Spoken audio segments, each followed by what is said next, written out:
iltaa ja tervetuloa Joutsenon opiston uutisiin. Joutsenon opisto kokoontui Kulttuuritalo-Virtaan Imatralle juhlistamaan taidelinjan Matkalla-nimisen näyttelyn avajaisia.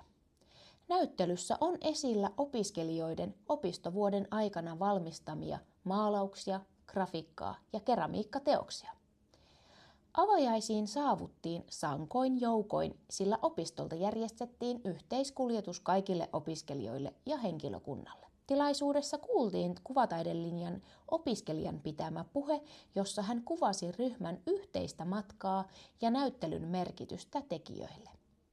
Myös Joutsenon opiston apulaisrehtori onnitteli opiskelijoita rohkeasta ja omakohtaisesta matkasta sekä myös perille pääsystä omassa puheessaan. Taidelinjan opettajat jakoivat taiteilijoille ruusut ja pienet muistamiset kannustukseksi hyvin tehdystä työstä.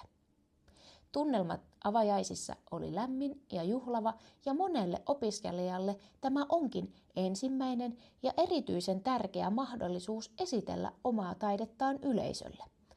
Samalla harjoitellaan taitoja, joita tarvitaan näyttelyn perustamiseen.